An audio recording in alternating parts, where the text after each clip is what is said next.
Good evening, everyone, and welcome to the second annual Kinder Leeds Festival, our festival of kindness, compassion, and well-being.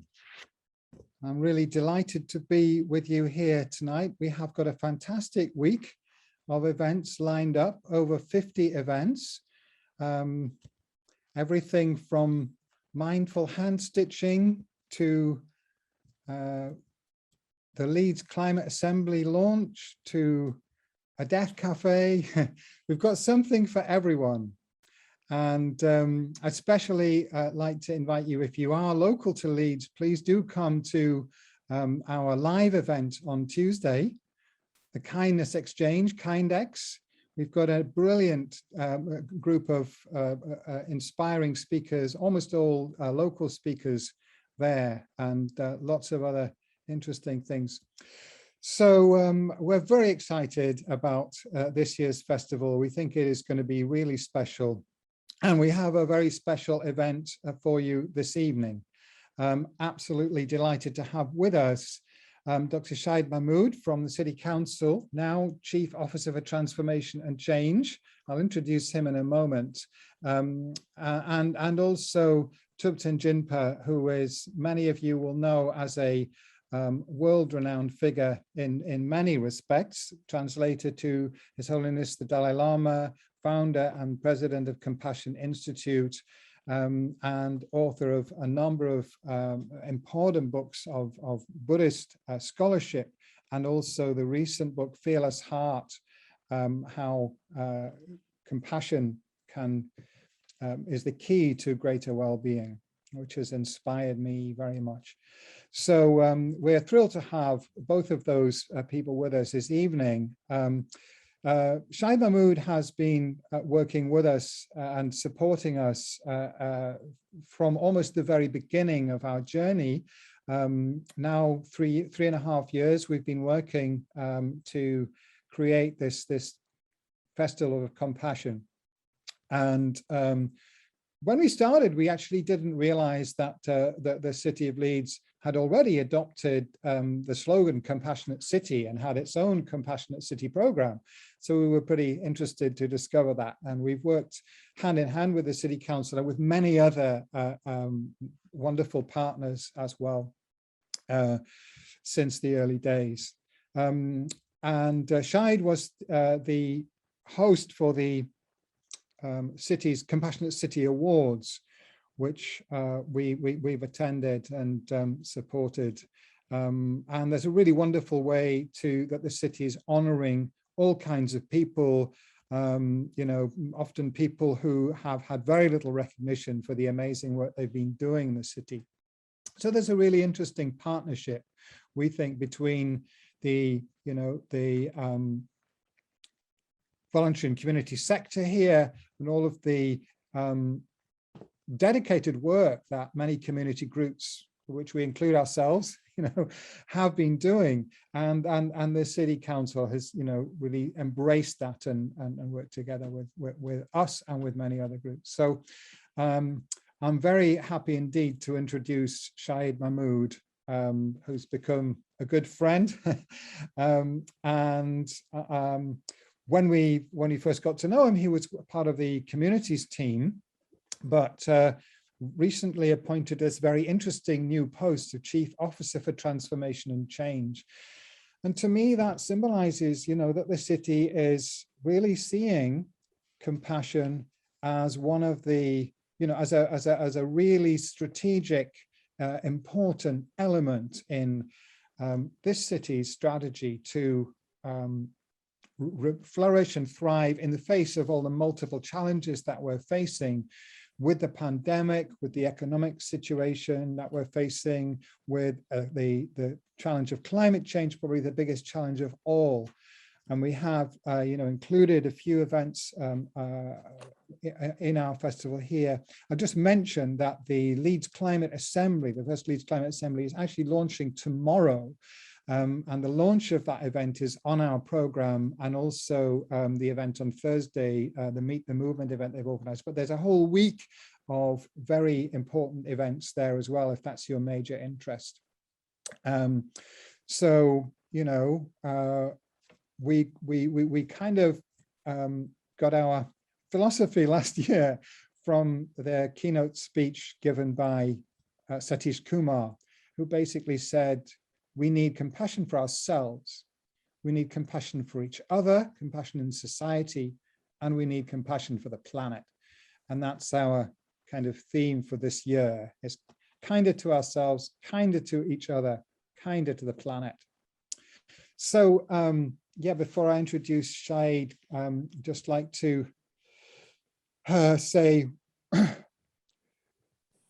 we are seeing ourselves, and we are, I think, one of a worldwide sort of constellation of compassionate cities. There is an international network as part of the Charter for Compassion, over 400 compassionate cities around the world. So I think this is an idea that is gaining traction, gaining ground, and we'll hear more about it from our two speakers tonight. But I think, you know, this is, of course, it's very nice to have a festival of kindness and compassion, but it's more than just a nice thing. It could be really the key to how we survive and flourish well in the 21st century. So I'd just like to begin, Shaib, by asking you, in your view, you know, what makes a compassionate city? What is a compassionate city, and why are they important in your view? Hi, David. Thanks so much for inviting me, and particularly for inviting Leeds City Council to take part in this kick-off event. And for me, it's a compassionate cities is one which really where individuals care about others. I think at its brutest and most cut down form. And that's incredibly important, isn't it? I think it's always been important that we were kind to each other and demonstrated compassionate action in the way that we work with other people. And by work, I don't mean professional work, but in the way that we live our lives in and around each other and with other people. I think it's always been fundamental to that. But I think certainly in the last 18 months, we've had an outpouring of compassion in the city of Leeds, and I'm sure in many other places as well. And I might touch on that as part of the contribution you've asked me to make in this opening session. But for me, it's about a city where every individual cares about other individuals that are around them, and at its most basic form, for me, that's where it all stems from. Right, yeah, and I think you know, we can all recognize that, we can all agree to that.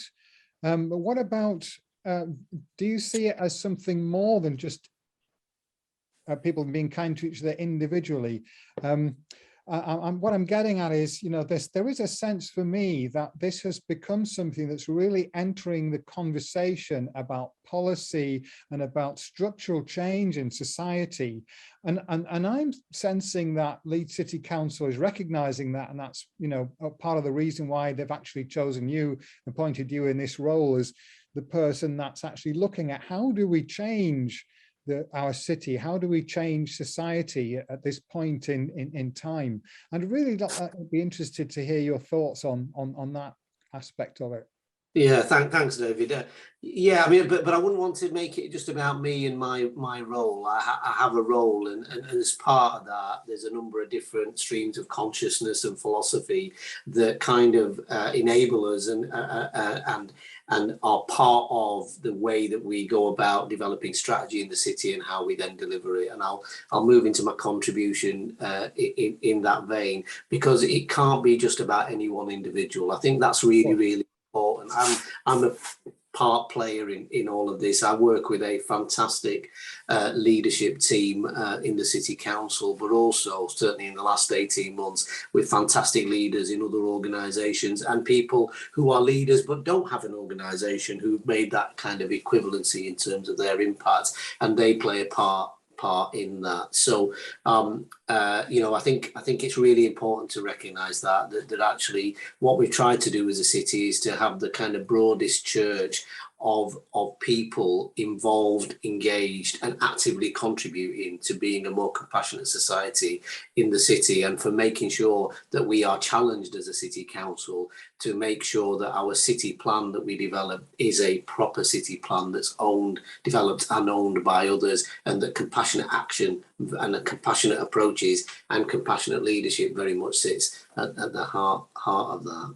But David, you remember that I'm here because of the development process that you started with our deputy leader, Councillor Deborah Cooper, who, as you know, has recently changed portfolios, but asked me to take this work forward in collaboration with you. And by the way, she sends her regards and the best wishes for the festival. But I also know, David, that you've met with our new cabinet member for communities, Councillor Mary Harland, as well. And she's also asked that I convey my best wishes for a successful festival to you and everyone on the call tonight. And in doing so, has asked me to represent the council at this particular event. I know you've been around long enough to know that we aspire in the city to be the best city in the UK. And I know last year you had the leader of the council, Judith, now Baroness Blake, contributing to this event.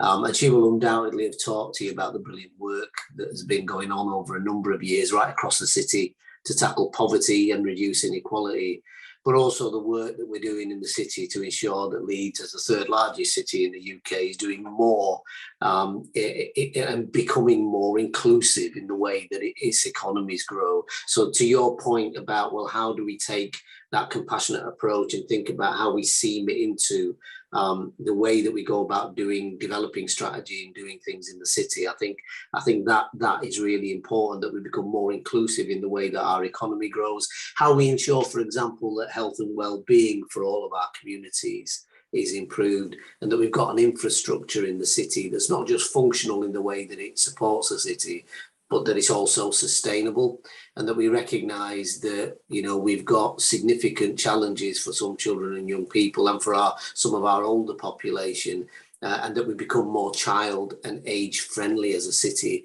that we provide housing that is of a good standard and that provides for a sense of stability for the citizens of Leeds, where they can achieve successful outcomes for themselves and for their families and for their neighbourhoods. And I suppose it's also really important that the City Council and other city actors work with and alongside communities to develop safer and stronger communities, and we celebrate the kind of diversity of the city, you know, the number of languages that we speak and the number of traditions that are represented in a city of the size and depth of Leeds, and all of that then is reflected and should be reflected in the city's culture as we head towards Culture 2023, a big celebration of culture in the city. It's also probably remiss of me if I don't mention, in the light of the Conference of Parties, the COP26 that's going to take place in Glasgow at the end of October and the beginning of November, that we've got a stated aim in Leeds that we want to be zero carbon in Leeds by 2030. And we've just bought the largest local government electric fleet in the United Kingdom and organised a tree planting scheme with other schemes being developed and on the way. I'd also want to reflect really on, you know, we've had 10 years of reducing public sector budgets in the country, and the City Council has been clearly impacted by them. We're a smaller organisation than we were a decade ago. And what that's done is it produces and places additional pressure on the council's ability to meet the needs of the citizens of Leeds. And councils have always been the safety net of last resort for people in vulnerable circumstances. And many people don't actually realise that we don't just repair street lights and clean streets and empty bins, that the majority of the revenue budget of a council is spent on safeguarding and protecting the vulnerable. And I think that's really important to recognise in the leadership role that the council has in the city, because the pandemic has really seen the council step up to the mark hugely, and not just our council, many councils, and respond to the needs of their local communities in quite dire circumstances. and they've worked with other city actors in I think, a most remarkable way that recognises the strength and the content of the different contributions that people as individuals, but also as organisations can make. And that partnership approach is something that seems much of what we do right the way through the city in Leeds. And it isn't the sole domain. I think partnership working isn't new, and many other cities do it, but it does cost. Real partnership working costs in time and energy.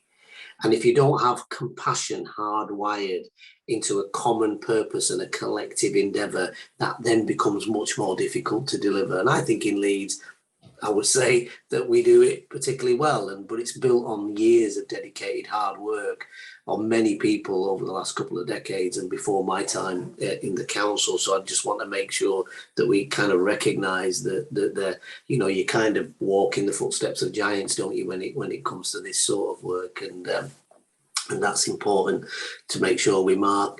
As I said earlier on, I think we saw compassion in action during the pandemic, with thousands of volunteers in the city working with local authorities, with public sector partners, and also with local third sector organisations and faith organisations in the city to support the citizens of Leeds in very difficult circumstances. Within 2 days of lockdown on March the 23rd, the City Council was getting phone calls and people knocking on its civic buildings, wanting help and support, and in very dire circumstances, not having enough money. They weren't sure if they can go to an ATM to draw anything out. Where would they be able to buy food? What about the prescriptions? How were they going to be secured and delivered to home addresses? So we energised a huge activity in the city around provision of food and medicines and companionship. We helped the homeless to become more sheltered from our streets and for the children to be fed. But I think it's also important to give a shout out to the many citizens of Leeds, many of whom, without prompting, self-organised and were just brilliant neighbours, really demonstrating compassionate action with their friends and family members and people who lived across the road from them, really supporting those in their local community. And that was just self-organised, nothing to do with the city council. People just being kind to each other and thinking, we're in the same boat together. How can I help someone in my neighbourhood that can strengthen our relationships as a consequence? So I think there's probably even more need now for councils to be enabling and empowering with partners and wider city actors, working with and alongside local communities, and really deliver the vision and the strategy in the new city plan that we're developing. And it is our view that a compassionate approach underpinned by compassionate leadership is central to that delivery. And I'm sure Jinpa will want to say more about that in his contribution later on. But we have in Leeds for some time, as you alluded to, celebrated the people and the organisations that make a positive impact through our Compassionate City Awards, which has been going for 4 years now. And that's, it's the ordinary folk of Leeds who every day give of their best and demonstrate compassionate action through their everyday deeds. And as I said earlier on, if a compassionate city for me is one in which people really care about each other, and the awards are there to inspire individuals to act compassionately towards their peers. And David, if you could see from the stage, as you mentioned earlier on, I MC that event, and if you could see from the stage what I see, with people who may never have been in the civic hall, and the emotions on their faces when they arrive at the building and then they're greeted through the large gates and make their way up through the magnificent staircase and past the many ornaments of civic pride that we have, and then they walk into the banqueting suite. And we always choose December as the time that we have these awards because it's close to Christmas festivities. So the Millennium Square outside banqueting suite is glowing with decorations, and we decorate the inside as well.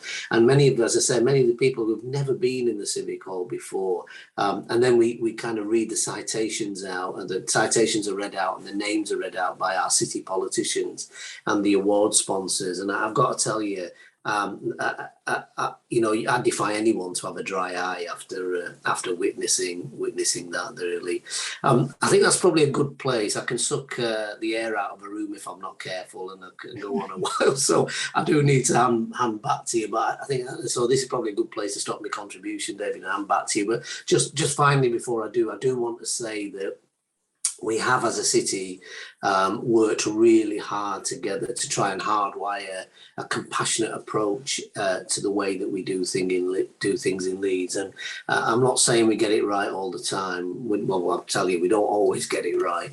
I'd like to think we get it more right than we get it wrong. But what we do is we listen, and when we get it wrong, we try and put it right. And the pandemic's really broadened and deepened health and financial and social inequalities in our city, and the challenges of recovering from it and becoming more resilient as a city means that we should continue with a compassionate approach to the delivery of our city ambitions. In fact, I think people demand it. I'll hand back to you, Dim.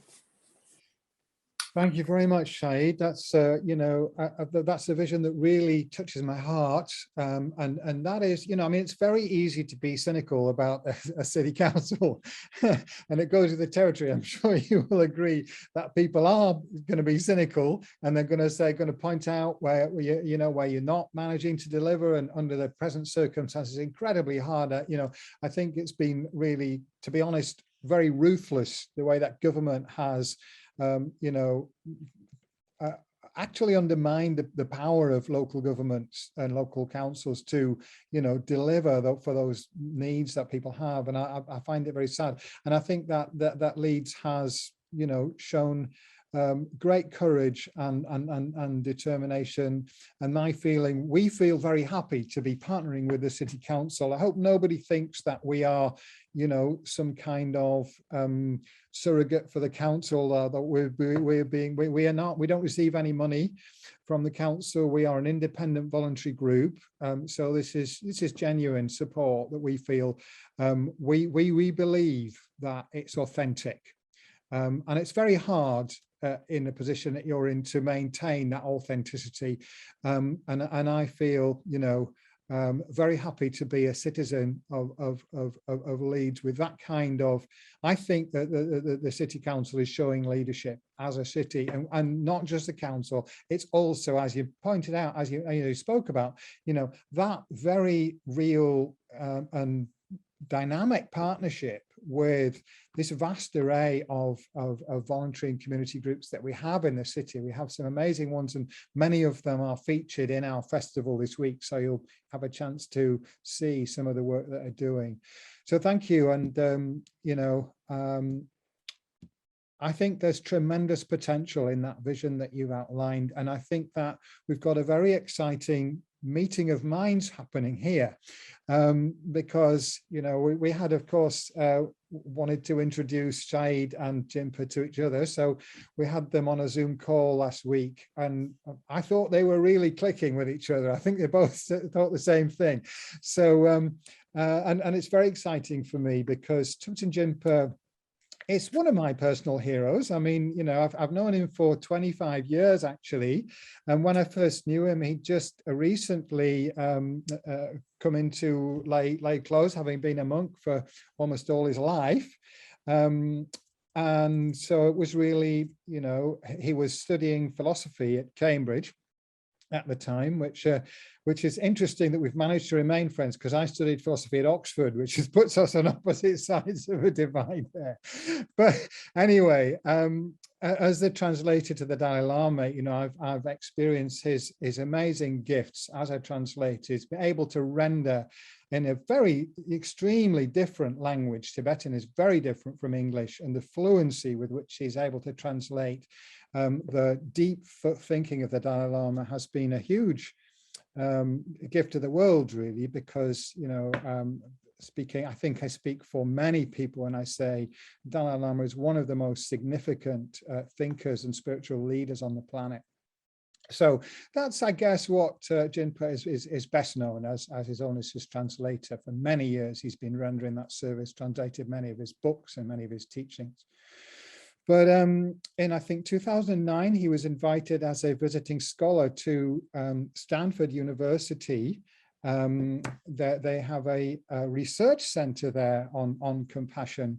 And during that period there, he developed a training program, which is a very interesting program. And I will be speaking about that tomorrow night for those that are interested. I'm doing a webinar tomorrow evening. You'll find it on the program about compassion training. So this is compassion cultivation training. And it is based on the traditional wisdom of the Tibetan Buddhist path, but with the religious elements taken out. And the Dalai Lama is very keen on the fact that not only within Buddhism, but within many of the great religious, spiritual traditions of the world, there is a secular philosophy and ethics and an understanding of the mind and the spirit that is universal, that everyone can relate to and everyone can benefit from. So I think it was a brilliant piece of work that Jinpa and his colleagues at Stanford took the essence of those ancient traditional teachings and not only translated them into a secular form, but also provided scientific research backing for the way in which the program works. So this program has been scientifically validated. It produces very significant improvements in individual well-being. And it's becoming very popular around the world. And I'm hoping to introduce it to Leeds. Well, I am introducing it to Leeds, hoping to set up a center there for this type of training. So we've been in communication about this for about 3 years now. And I'm really delighted to have him with me tonight to speak about that. But it goes beyond the CCT Compassion Cultivation Training Program itself, because now the Compassion Institute, which Jinpa has established, is developing professional programs for people in all the public services, in the health service, education service, police. And this is relating to a concept that I think has come from not only the Dalai Lama, but also very significantly Jinpa's own thinking has contributed to it, as you'll find in his book, Fearless Heart, which I mentioned before, which I highly recommend. That, it's not enough really to just for that individuals can benefit, and that's great, and that benefits society, but we also need to look at the institutions of society, how they function and how they're structured, and can we bring compassion into those public institutions, because that seems that will be necessary to create a truly compassionate society. So I'm very excited to have the opportunity here to hear your thoughts on that, Jinpa.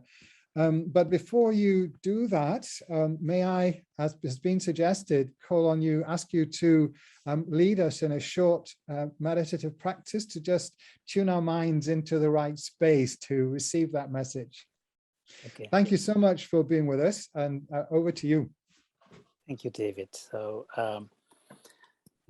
before I lead the practice, I would like to express my deep appreciation.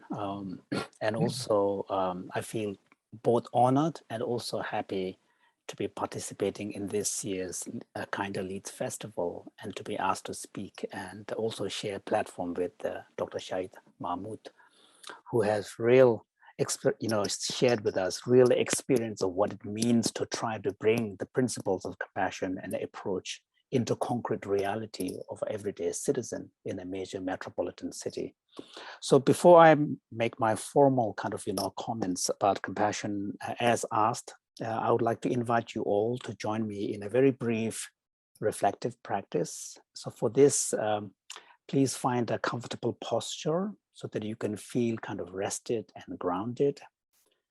And if you're not familiar with basic meditation practice, an easy way to do that is to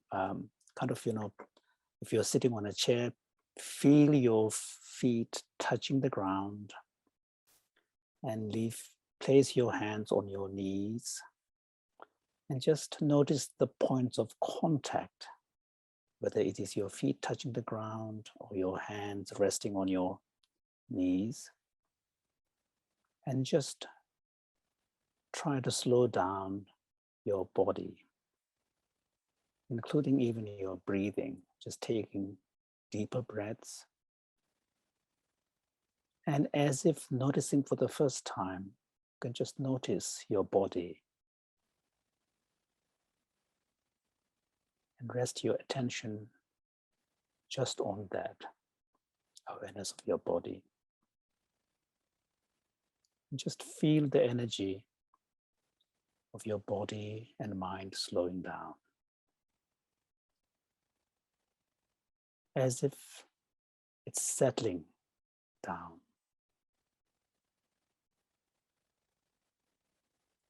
See if you can feel that energy of quiet resting, as if there is a silence inside you.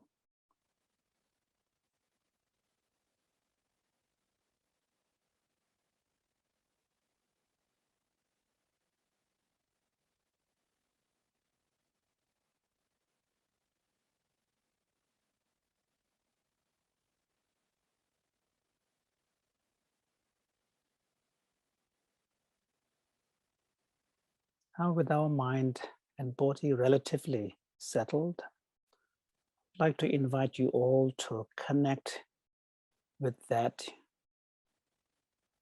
passion or aspiration that brought us all together here today to meet in this virtual room. Our shared aspiration to see more compassion in the world, to see kindness playing a more active role, both in our own lives, but in the lives of others, and more importantly, in society, in broader society. Let's connect with that energy in us that aspires for that vision.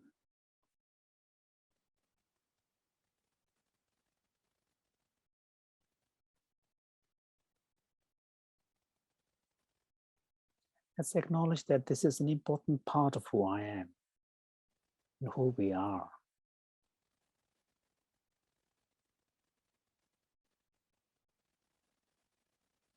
And rejoice in its presence in our heart.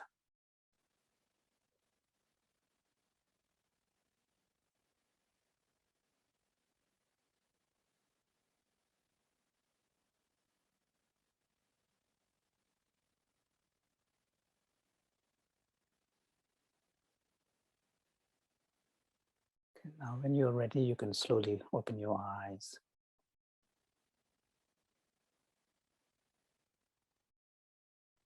Thank you. I've been a big admirer of the Compassionate Cities movement that began, more than a decade ago by Charter for Compassion, which was founded by the British author and religious historian Karen Armstrong. And in Dr. Mahmood's, remarks, it became very clear that for Leeds, at least, it's not just a rhetoric. It is there is quite a lot of substance behind the idea of a compassionate city, including the awarding of the Compassionate Awards, Leeds Compassionate Awards, and so on. And so for me to have this opportunity to be part of this year's Leeds Compassion Festival is a real honor. I remember fondly my last visit to Leeds when I had the privilege to accompany His Holiness the Dalai Lama. So I'm a big admirer of your beautiful city. Dr. Mahmood talked about the ambition for Leeds becoming the best city in the UK. Why not the best city in the world? There is a real potential. So the theme of my talk is really transforming society through compassion. Now, when we think about this important sort of matter of how do we transform society through compassion, I would like to ask you to imagine the following. Imagine there is an arrow pointing upwards from the bottom. And then there is another arrow pointing from top below, pointing towards the downwards. And then imagine on the two sides, arrows pointing towards the middle. So you have basically four arrows, one from on the top, one from bottom, and two from the two sides. And at the center, let's put the word compassionate society. So basically, the arrow on the bottom pointing upwards is really the individuals. You can call it the individual domain, the domain, how do we bring compassion at the individual personal level?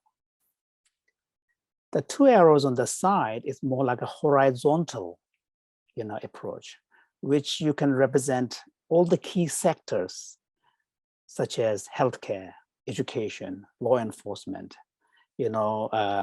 caring for the elderly, workplace culture. So all of these are in the middle.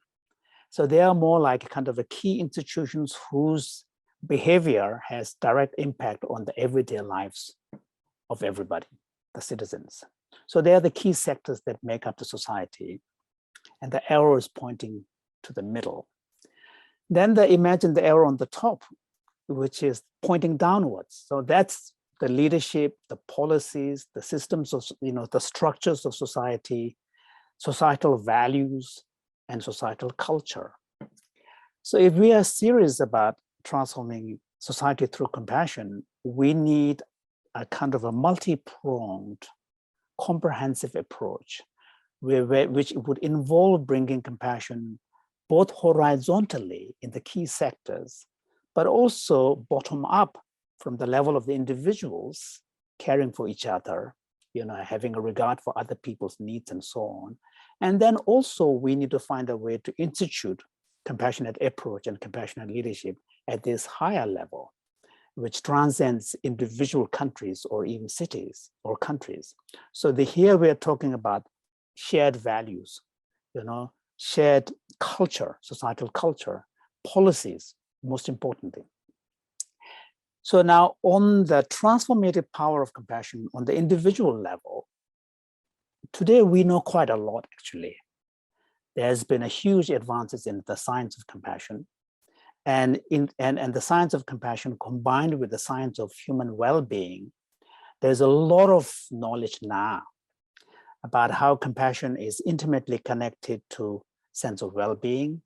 Compassion, because of its emphasis on relationality, how it buffers against potential problem of loneliness in old age, and how compassion, in fact, when someone is able to truly act out of genuine kindness to another person, even the individual experiences a sense of high called helper's high.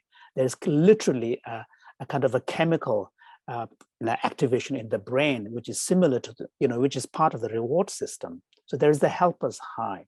So clearly, there's a lot of research that shows that when you act in a compassionate way, not only is it good for the recipient of your kind act, but also for yourself, who's the source of kindness. There is a joy.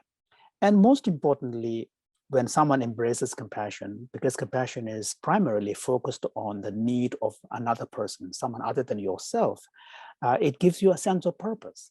And we all know there is nothing more meaningful than to be able to make a difference in someone's life in a positive way, when you're truly able to help someone. So compassion gives you a powerful sense of purpose. And I remember many, many years ago, when His Holiness was visiting Japan once, there was a huge social problem of teenage suicide, and quite widespread. And His Holiness was asked, what's the best remedy against this? He says, create opportunities for the young students to spend some time doing voluntary work, especially in the underdeveloped parts of the world where they can really feel they can make a difference. Now, that captures powerfully a very important insight about the compassion's power to foster a sense of purpose. And we now know if you look at tons and tons of, happiness studies, scientific studies, two key factors that are central for longevity and well-being are sense of purpose and social connection. I don't want to go into the science, but there's quite a lot of studies showing that these are two key indicators of a genuinely happy life. And compassion is the best way to promote them. And now we also know compassion, paradoxically, because compassion asks us to pay attention to someone else's problem in addition to our own, a common sense would say, why do I need to take on an additional suffering when I have my own problem? But paradoxically, by paying attention to someone's problem, by being interested in someone's problem, somehow creates a greater resilience in our mind. And there's, for example, a recent study that was done in Denmark on compassion cultivation training, which David mentioned, and which I had the privilege to develop at Stanford, which is now disseminated through Compassion Institute. There was a randomized control study done on caregivers who are looking after mentally ill family members on a sustained long-term basis.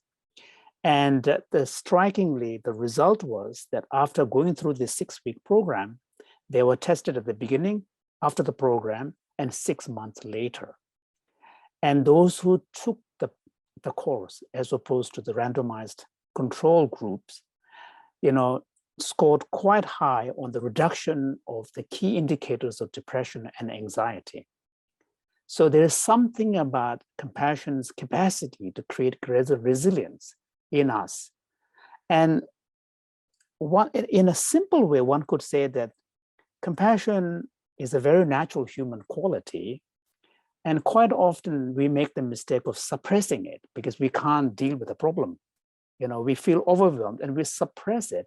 And that kind of suppressive approach is in fact turning out to be one of the sources of our own problem.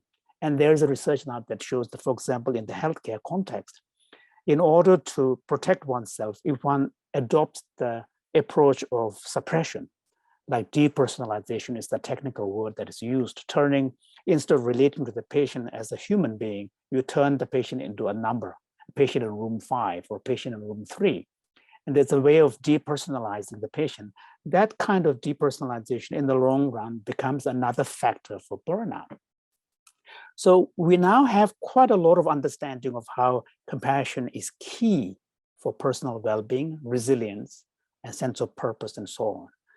We also know compassion is very natural. This is one of the reasons why it's no surprise that compassion turned out to be the fundamental value across all the major religious traditions of the world.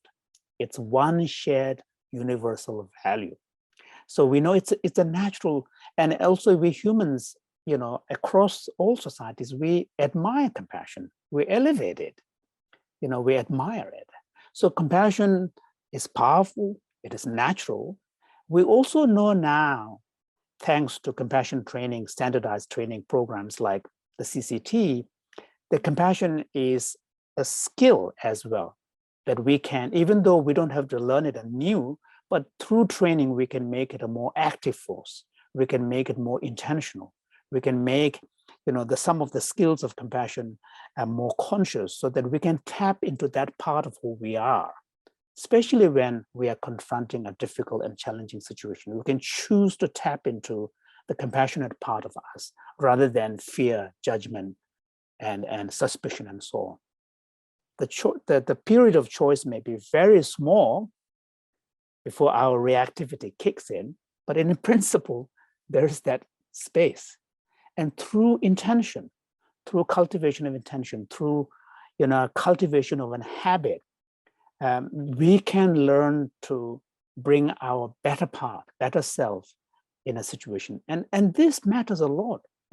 We know that, for example, even in the parenting style, if we are able to bring more compassion, less self-focus, or as parents, worrying too much about respect to me as a parent from the child.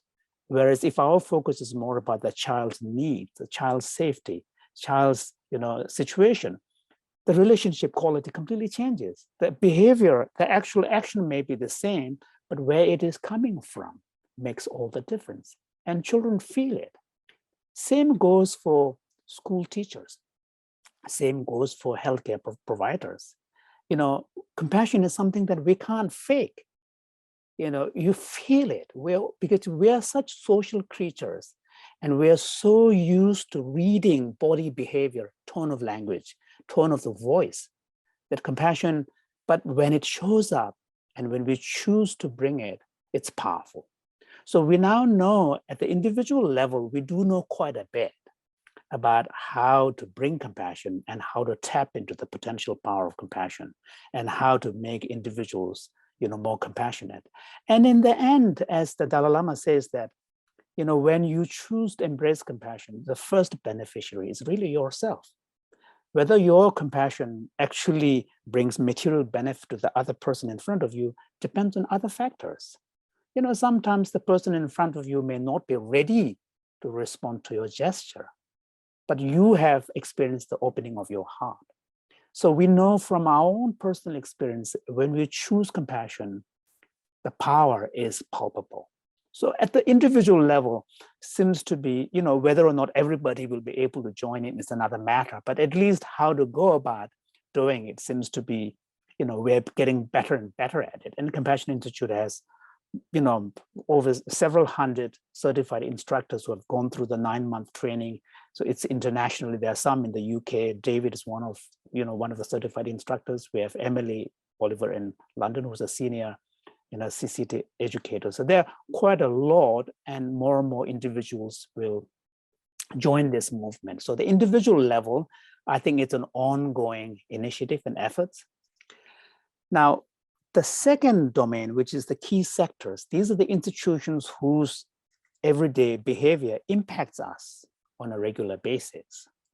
So healthcare is a very important one. And during this current global pandemic, the need for compassion in healthcare has shown to be very, very important and powerful.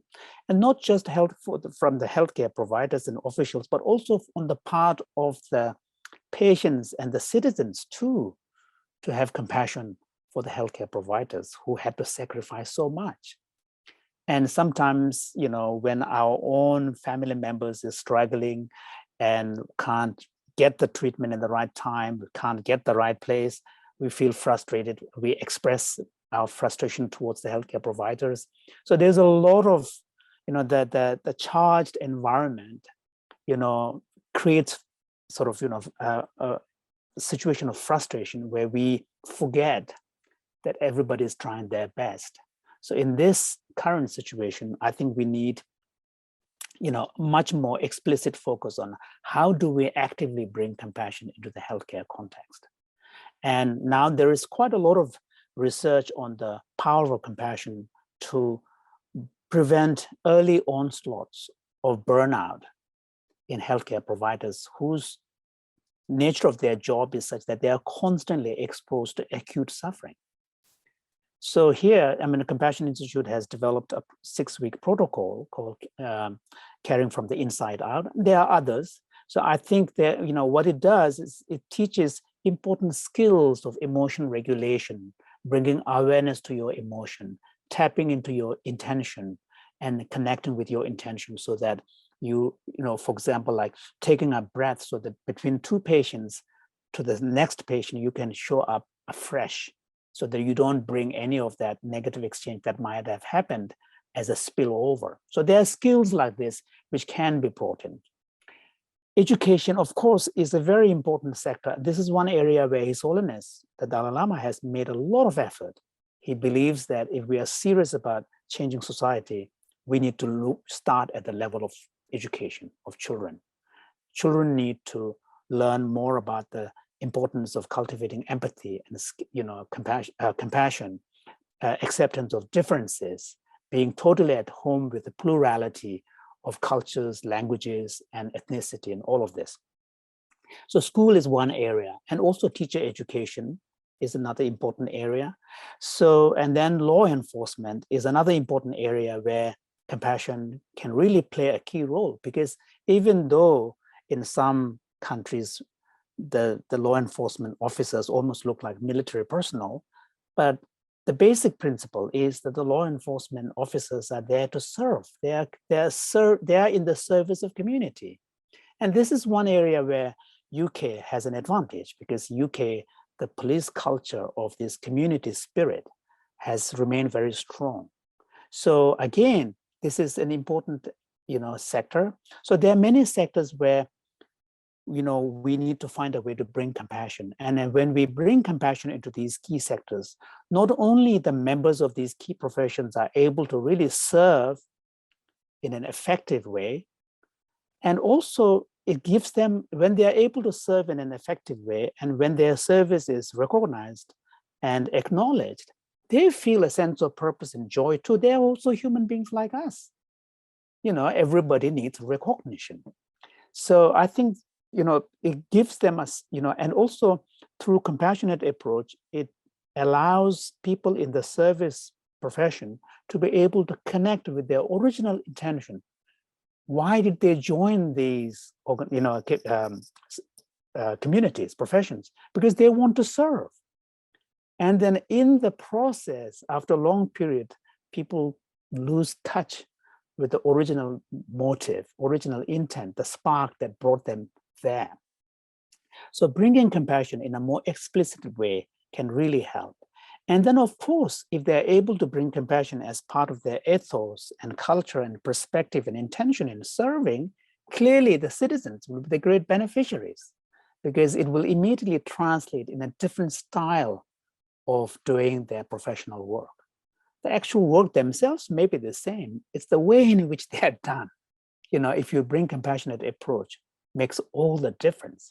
So there are, again, in this horizontal sector, how do we bring compassion is, we're beginning to learn. There are a lot of organizations like Compassion Institute that is in that kind of, field, trying to apply the principles of compassion that we have learned by training, offering training to the individuals, now trying to bring it more at these key, sectors level, institutions level. Sometimes in Compassion Institute, we call it the keystone professions. So it's sort of at that level. And here, I think, a lot more work needs to be done. And I know David is going to be through the Kind of Leads Festival. There will be various offerings about kind of compassion approach being brought into the school system, into the law enforcement sector, and healthcare. All of this will be available. So I encourage you to really participate in those if those are the areas that you are particularly interested in. So in these key sectors, what is really important is a few things. One is the professional members of these communities themselves need to go through some kind of orientation so that they reorient their basic philosophy of how do they engage in their profession. So that would require some reorientation. The second thing is, in their own community, like in the healthcare context, there needs to evolve a shared language around compassion and shared value around compassion. So that, and this is, I often give the example of school, tiny children who may behave not particularly well at home, but when they go to school, once they enter the school, compound, because they have other small children like them, they know what is the expected norms of behavior. The school children, small children are capable of sensing what is expected of them when they step into the school compound. That's because the power of the shared language and shared norms. So in these key sectors, we need to find a way to develop these shared language, shared values, and shared norms. And so that in a positive way, the peer pressure will be felt as a regulating, force. And third thing is there needs to be a leadership buy-in. If the initiative doesn't have the blessing of the leadership, then it's very difficult to succeed.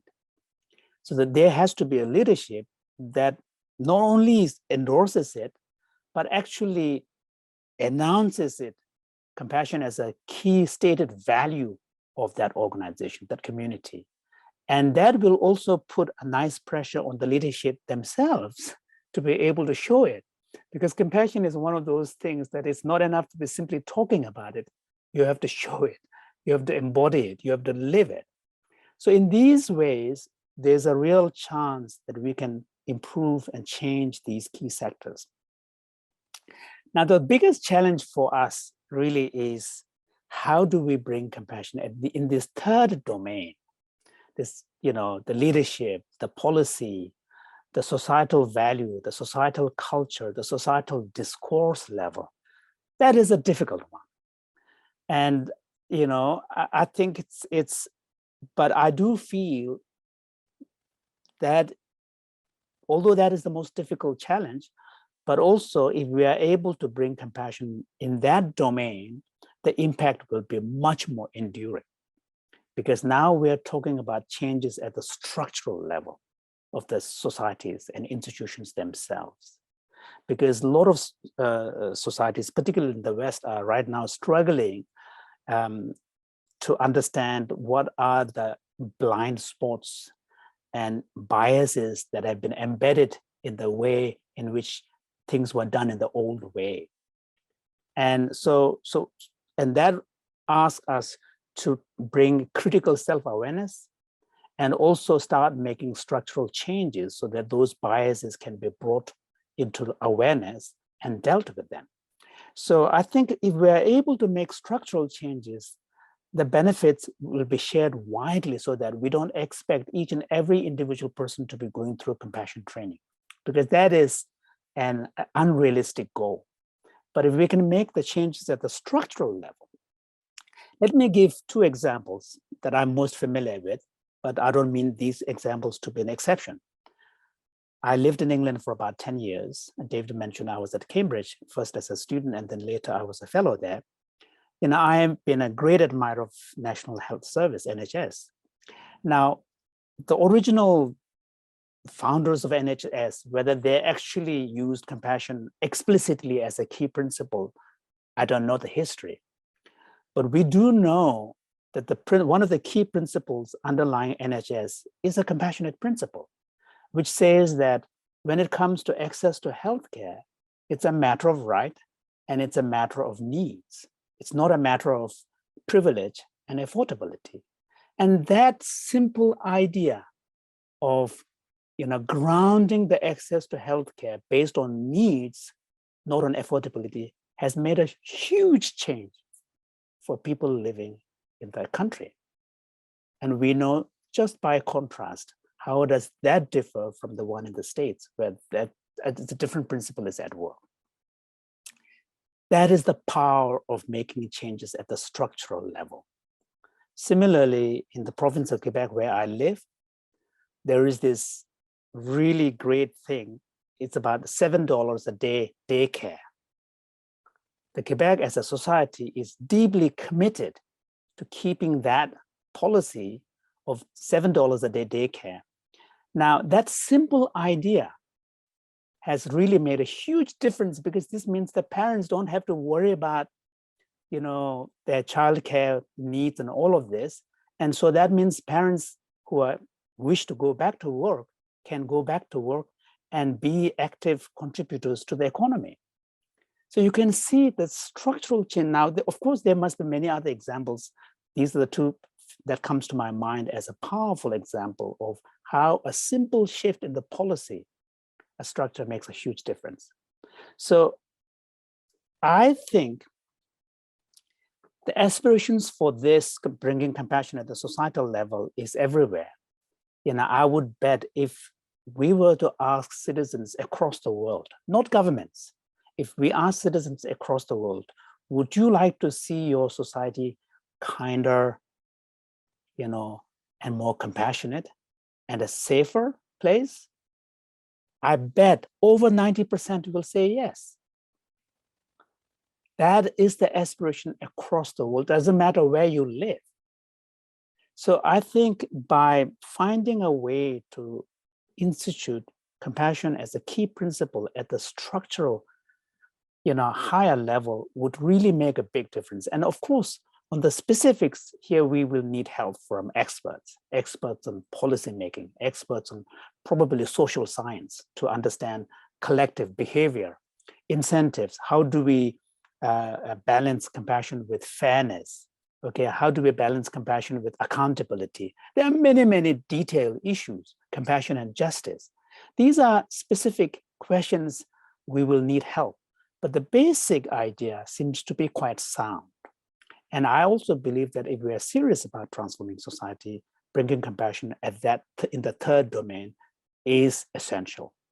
And what gives me hope is a powerful inspiration I see in the example of how the concept of human rights has really changed the world, at least in the liberal democratic parts of the world.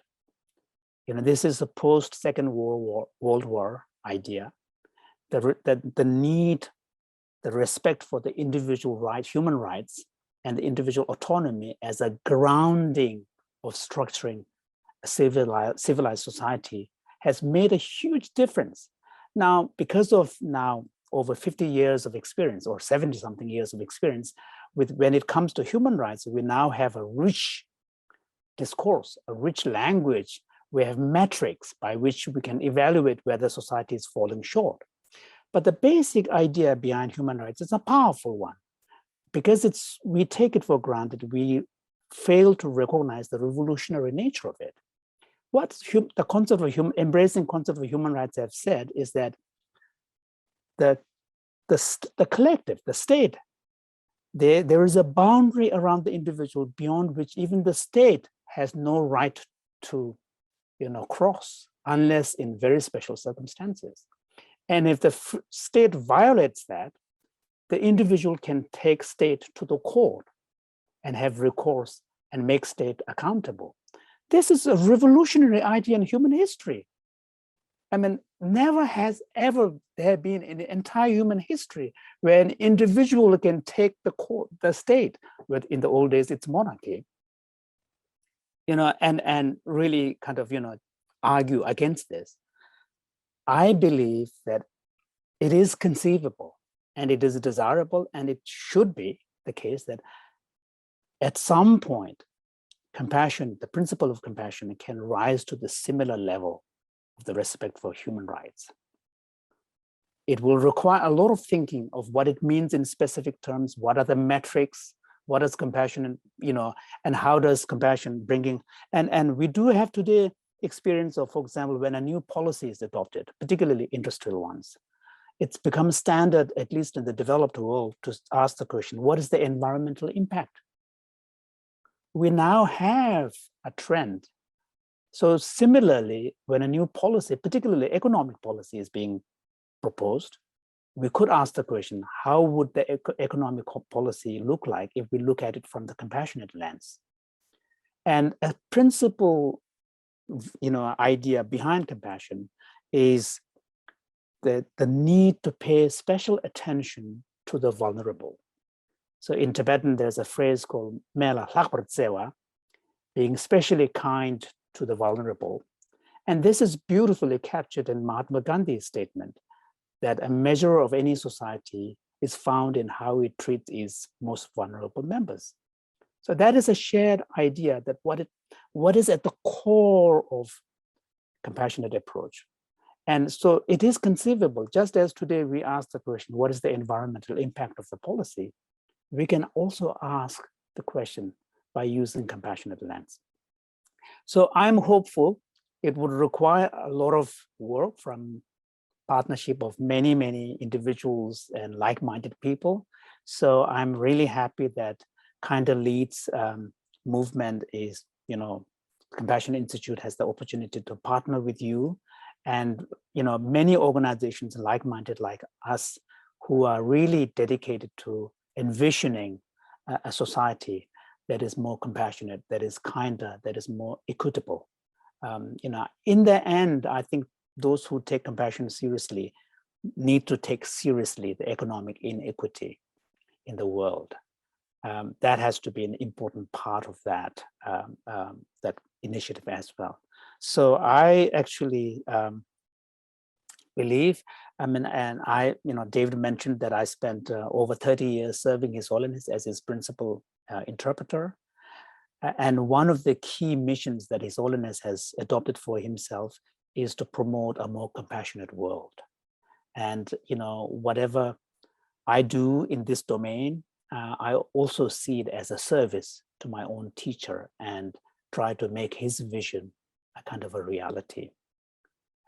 Thank you all.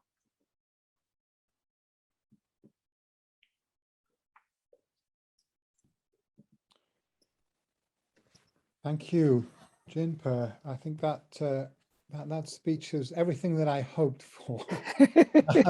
And thank you so much. You know, the clarity with which you've articulated that philosophical viewpoint, I think, is really significant, because as I said earlier, you know, everybody knows that compassion is a good idea and kindness is a good idea, but it has not so far really gained traction as a really transformational strategic principle, and that is how I see it, and I think I agree. That is the message that I take from everything that His Holiness the Dalai Lama has been writing recently. He's done a lot of work outside of his sort of specialized Buddhist teachings, talking about this is a foundation that is necessary for society, especially in the present day when we live in such an interdependent world, where we can no longer afford to neglect,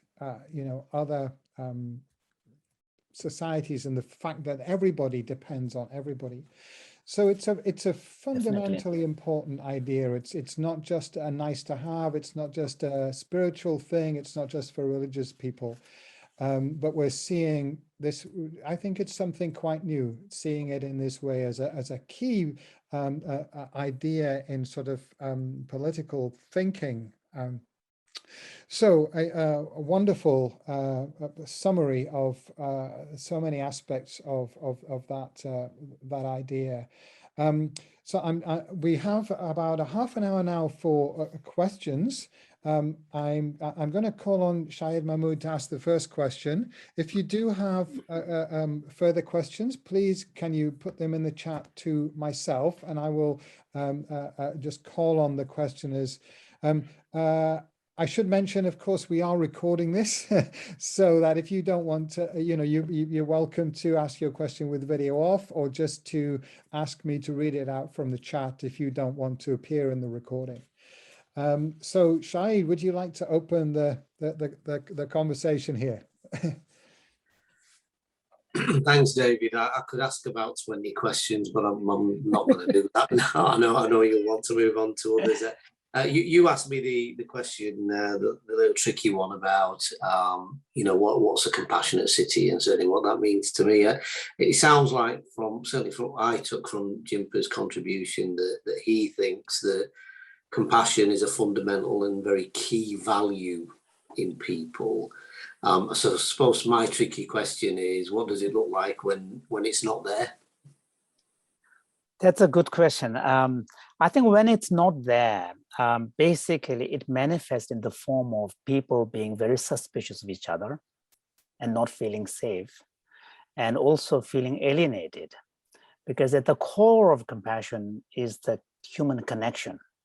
And when people feel human connection, I mean, of course, you know, like as any cities, city officials, you know, cannot always do everything people ask. You know, that's unrealistic. But in responding to what is being asked, if you bring compassionate approach, even if the answer is no, if it is done in a way where the person who's asking that question feels he or she has been heard, you know, and it was taken seriously. So I think when there is no compassion, people really feel disconnection, alienation, and also unsafe. And then what happens is, in areas where people don't feel enough compassion, then they tap into the darker side of the human nature. And of course, we all know we are human beings, are very complex creatures. You know, we are not just pure beings, we also have the darker side. So when the darker side is tapped into, then sort of, you know, tribalism, you know, self-focus, resentment, and, you know, so all sorts of things come up. So I think adopting a compassion as an explicit value really, in some sense, puts the onus on everybody to bring their better self. So that's the power of it. Yeah. Thank you.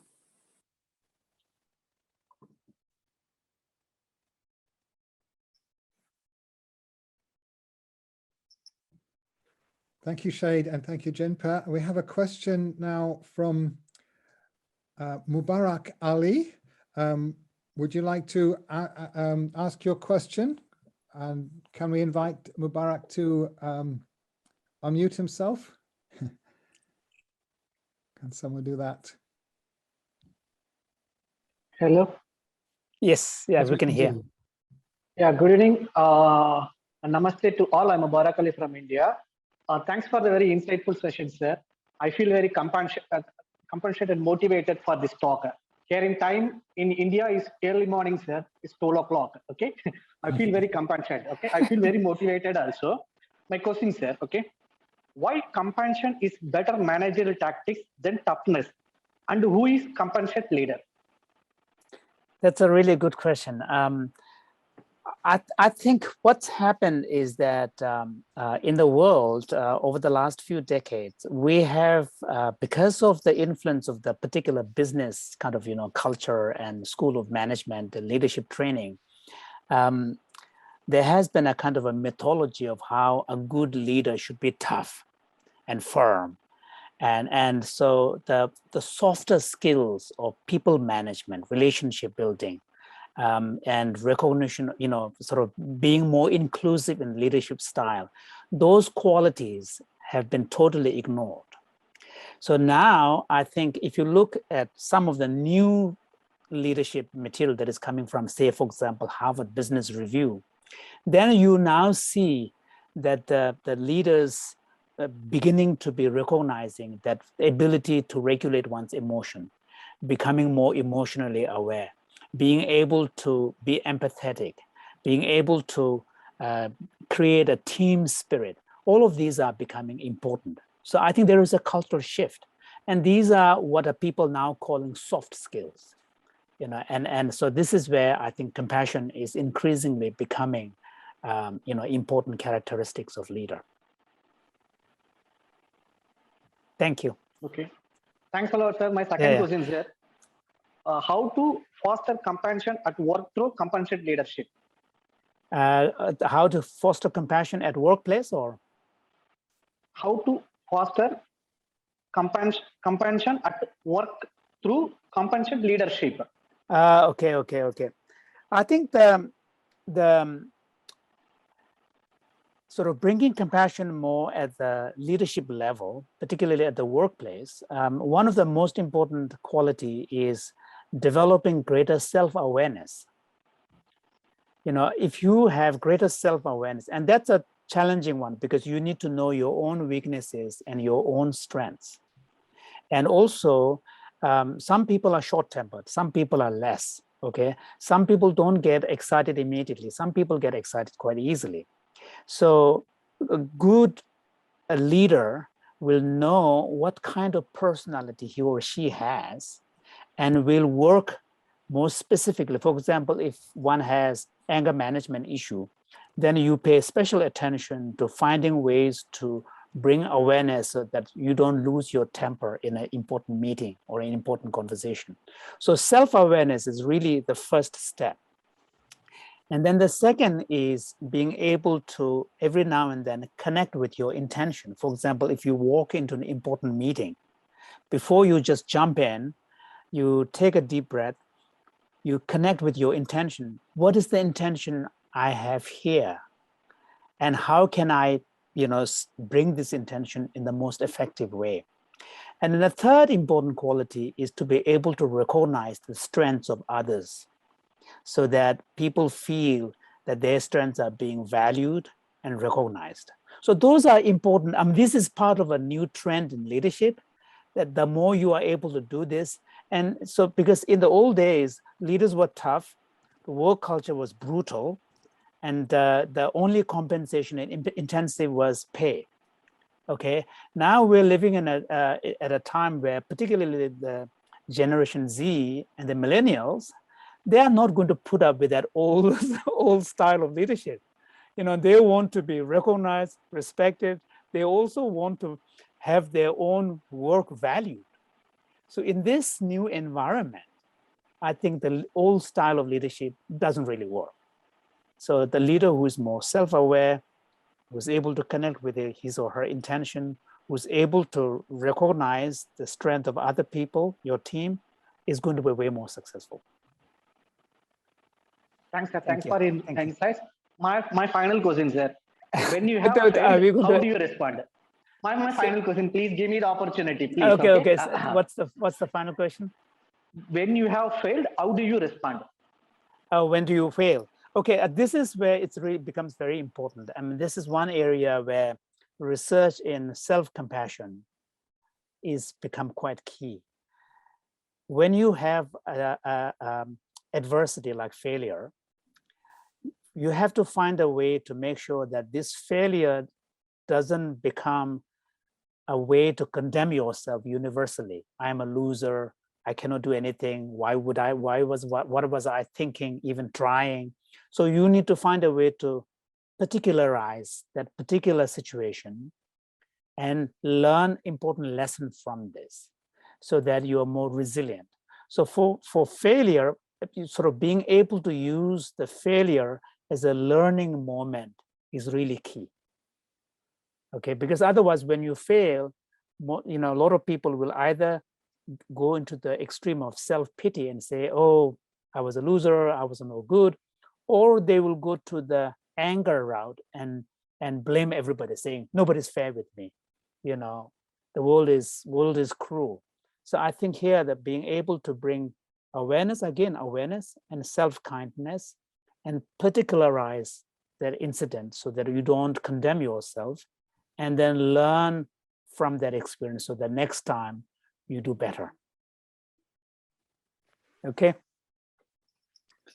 Well, thank you for your dedication. I grew up in India, and getting up at 4 o'clock in the morning is quite a commitment.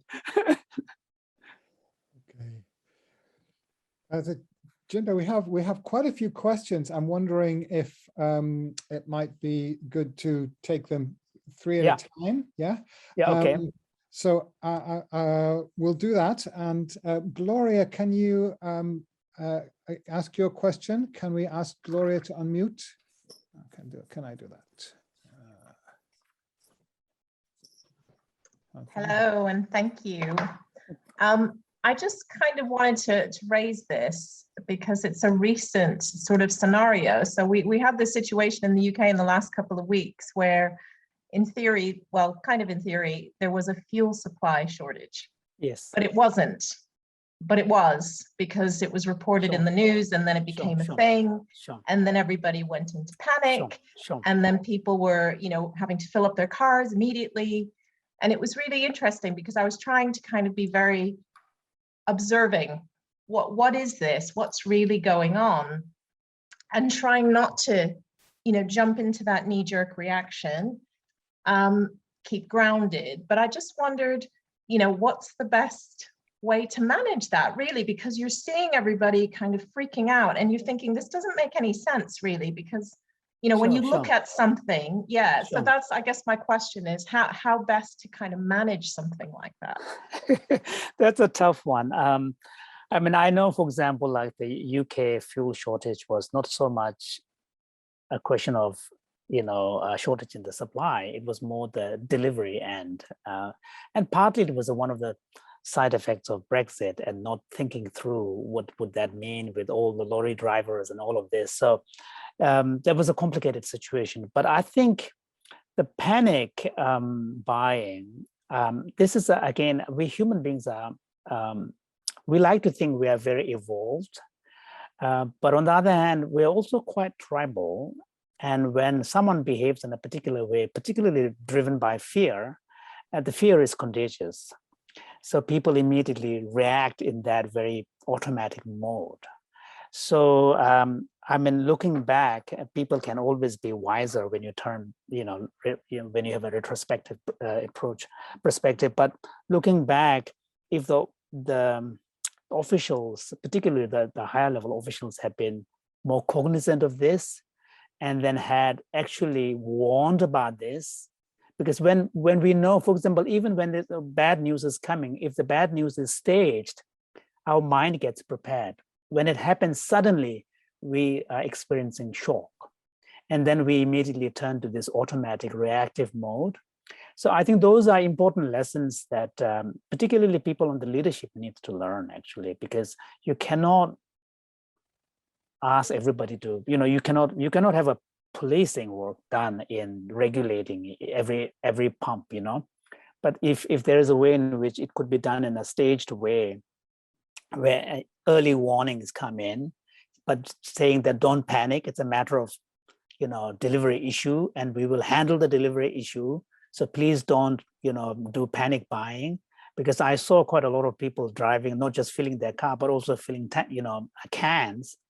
And it's understandable, because if a lot of people need to, as part of their work, need to drive, it becomes essential, so, need. So it's a complex, but out of that many panic buying, probably 40, 50%, or maybe 60, 70% were unnecessary panic buying. That could have been avoided. Thank you. Yeah, it's just an interesting scenario, I think. Yeah. And it's back to that, how, as an individual, how you kind of react to that and think, do I buy into this or do I not, because I know what's going on here. Sure.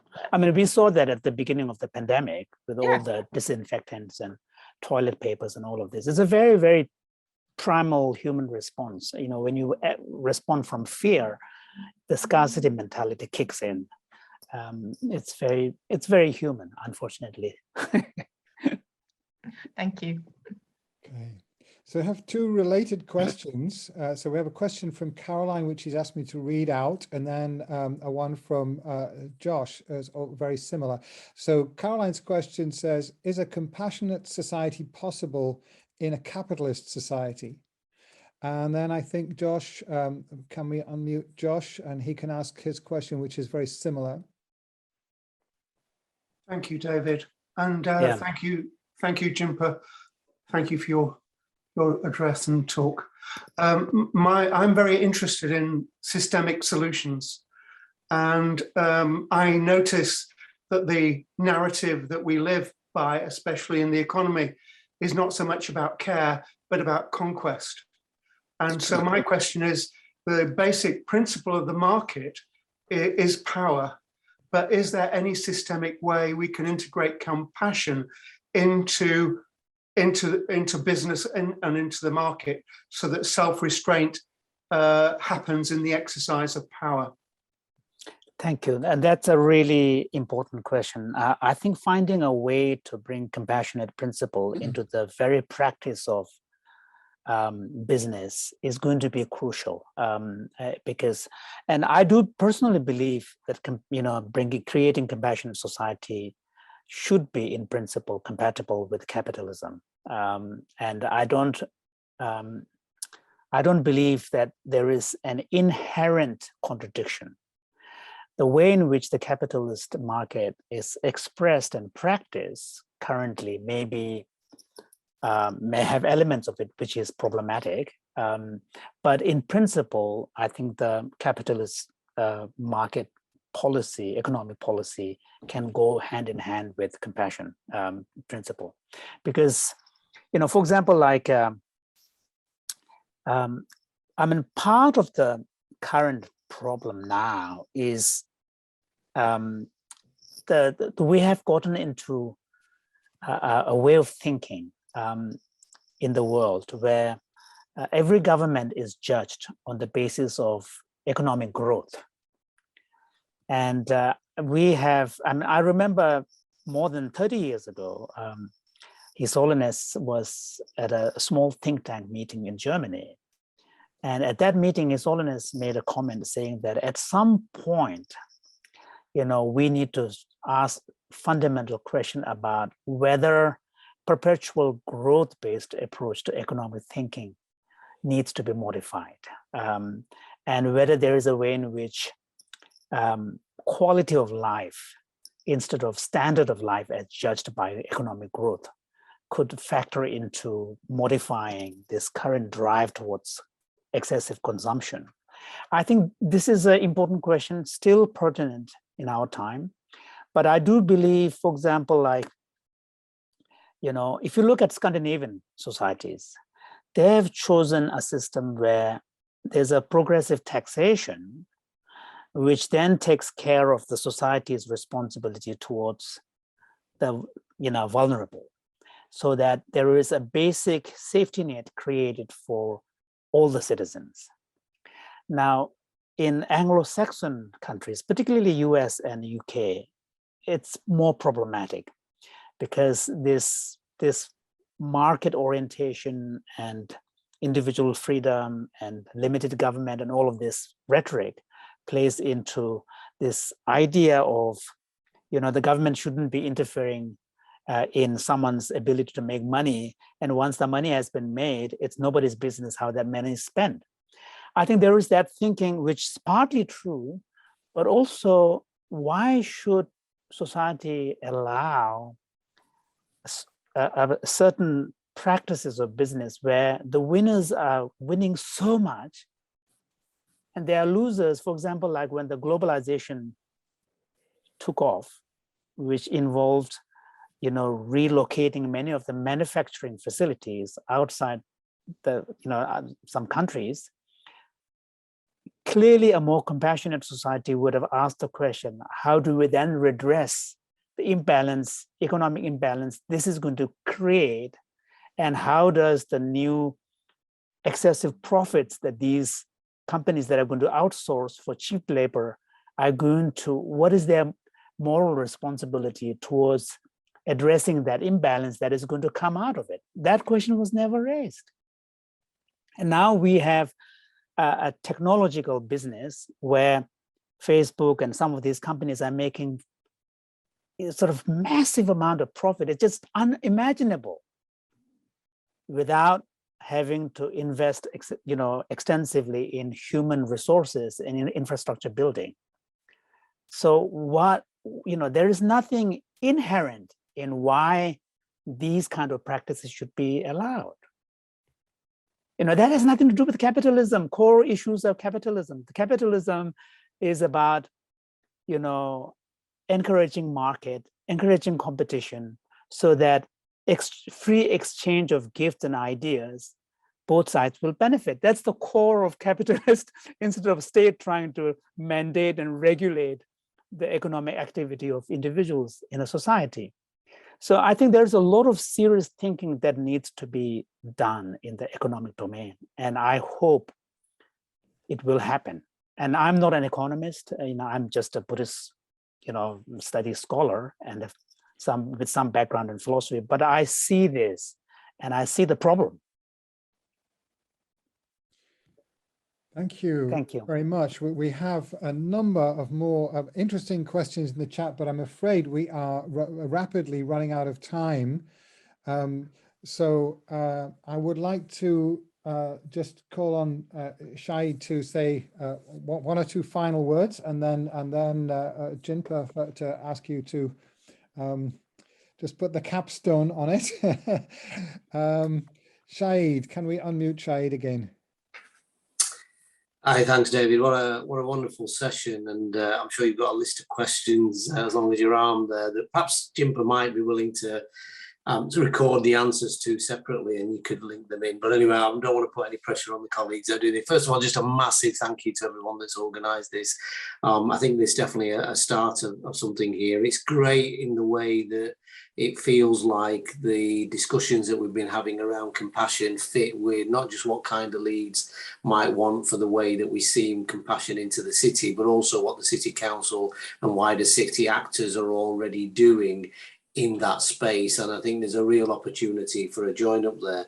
But one of the key things for me is how being a kinder society, being a kinder leads, demonstrating that compassion seeps into the way that we provide leadership for the city. How do we hardwire compassion in the way that we do things in the city? But also, how do we make that a part of the training and the development and the encouragement, the coaching and the mentoring of the leaders in the city, so that it is embedded in the way that we do things going forward? And for me, compassion is as much about encouraging employees to talk about their problems and to provide support for one another, as it is about fostering innovation and creativity. I think compassion plays a part, compassionate leadership can play a part in so many things. And I think thinking about how Kinder Leeds might be able to work with city actors like the police, the NHS, the council and other, the education system and others, to create a cadre of people that have got compassionate leadership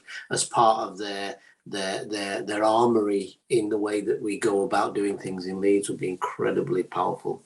But thank you for inviting me on behalf of Leeds City Council. Great event. Thank you very much, Shaib. Those are very encouraging words for us to hear. And I think, yeah, there is a really exciting partnership emerging here between Kinder Leeds, Compassion Institute and the city as a whole, not just the City Council. So it's very exciting for me to be part of this conversation and see how this idea is beginning to, you know, to get legs. Yeah, just one final word, please, from you, Jinpa. Can you just well, sure. Well, sum up? Well, thank you, David. You know, I mean, I want to remind everybody that compassion is one powerful idea that can unite everyone, that can unite all the religious traditions, members of the religious traditions, that can also bridge the divide between the religious and the secular. Because in the end, if you look at any systems of, you know, ethics, the foundation is compassion. And I think this is really important. And particularly those of us who care about the future of liberal democratic capitalist system in the world, I believe that, you know, if the liberal democratic capitalist system is to survive, we have no choice but to find a way to embrace compassion as a key principle in structuring our society so that we can create a kinder and more equitable society in which at least everyone feels that they are being taken care of. So I think compassion is, for me, at least in my mind, a matter of survival of the current system. And also with respect to climate change, if we don't bring compassion as our perspective, then how do you respond to the question, why should I care? I won't be there. That is a cynical question, but it is a question some people ask. And if we don't bring compassion as part of our argument, moral argument, we don't have much, you know, power in our, you know, our rationale. So even from climate, you know, crisis perspective, I think we need to find a way to bring the voice of compassion, the perspective of compassion, as part of our advocacy for the climate crisis as well. Thank you. Thank you so much, Jinpa, Shaib, and everybody. I think this has been an extremely important conversation. And I think maybe your very final words there may be the most important of all. And that's something that I'm very committed to, bringing those two issues together. I've been working on climate issues for more than 15 years in the city. And it's about, you know, about 5 years ago, I realized that it isn't going to work unless we found it on compassion. One of our partners, actually, Voluntary Action Leeds, Richard Jackson, the wonderful chief executive of Voluntary Action Leeds, put it this way: yes, we're facing a climate emergency, but we're also facing a compassion emergency. And unless we tackle the compassion emergency, we cannot tackle the climate emergency.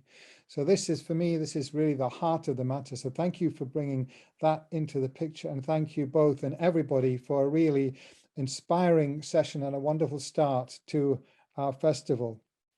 Thank you. And thank you. Look forward to seeing you again soon, all of you. Okay, bye-bye. Thank you.